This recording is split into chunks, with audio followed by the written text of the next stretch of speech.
आपण ना फ्रॅक्शनचं कन्सेप्ट समजून घेऊया. सो ह्याच्यामध्ये फ्रॅक्शन ऑफ कलेक्शन, तर एक्झाम्पल काय दिलं आहे त्यांनी, जॉन हॅड 10 बिस्किट्स, म्हणजे जॉनकडे किती बिस्किट्स आहेत तर 10. He gave 1/2 of them to his friend, त्याने 1/2 हा पार्ट त्याच्या मित्राला दिला. How many biscuit did he give to his friend. आता हे तर त्यांनी 1/2 हे फ्रॅक्शनमध्ये सांगितलं आहे, तर आपल्याला नॉर्मली त्याचा आन्सर काढायचा आहे, म्हणजे जॉनने 10 पैकी किती बिस्किट्स त्याच्या मित्राला दिले.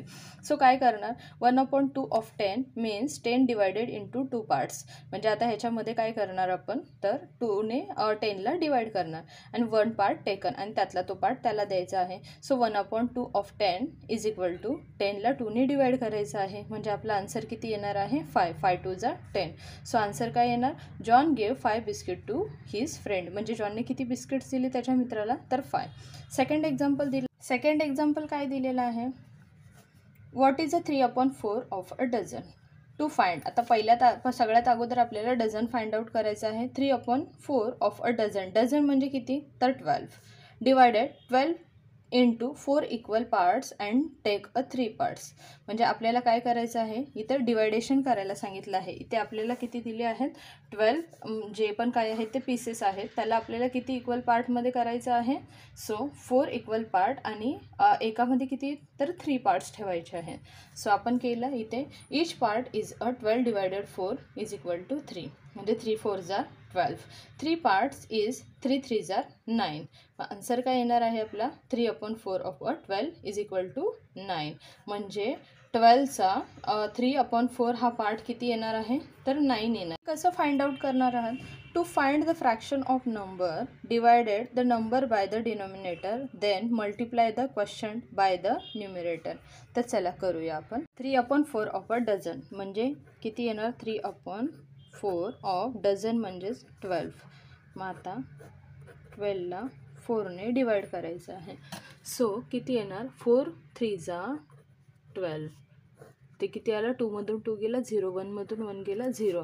आता आपल्याला हा जो आपला आन्सर आला आहे 3, ह्या 3ला या 3ने मल्टिप्लाय करायचं आहे, कारण इथं जो पण आन्सर येईल त्याला आपल्याला कशाने मल्टिप्लाय करायचं आहे तर क्वेश्चनने. सो आपण 3 × 3 इज इक्वल टू 9. सो आपला आन्सर किती येणार आहे 9, म्हणजे 3/4 of 12 is equal to 9. Third one question काय आहे, how many centimeter is 3/5 of a meter, म्हणजे 1 मीटरचा 3/5 हा पार्ट किती असणार आहे हे काढायचं आहे. त्याच्या अगोदर आपल्याला 1 मीटर म्हणजे किती, so 1 meter is equal to 100 centimeter. To find 3/5 of 100 centimeter, divide करायचं आहे, divide 100/5 then multiply by the question by 3, म्हणजेच 100ला 5ने जर डिवायडेशन केलं तर आपला आन्सर किती येणार आहे 20, आणि हा जो आन्सर आलेला आहे त्याला आपल्याला कशाने तर क्वेश्चनने मल्टिप्लाय करायचं आहे, म्हणजे क्वेश्चन आहे आपला 3. सो आपण 3ने मल्टिप्लाय केला तर आपला आन्सर किती येणार आहे 60. सो आन्सर काय आहे, 3/5 of 1 meter is equal to 60 centimeter असणार आहे, म्हणजे आपल्याला सेंटीमीटरमध्ये ह्याला मीटरला कन्वर्ट करायचं होतं. हे काय सांगितले, how many centimeters is 3/5 of a meter, म्हणजे हे मीटरमध्ये आहे तर सेंटीमीटरमध्ये ते किती होईल. सो इथे काय आहे 3/5 ऑफ अ मीटर. आता ह्याला 1 मीटर म्हणजे 100 सेंटीमीटर.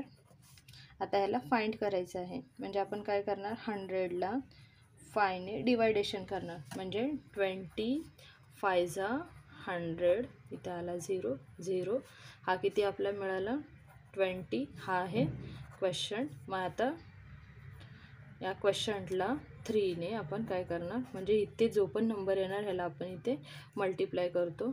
सो 20 3 जा 60, म्हणजे आपला आन्सर काय येणार आहे 60 सेंटीमीटर, म्हणजे 3/5 of 1 meter is equal to 60 centimetre.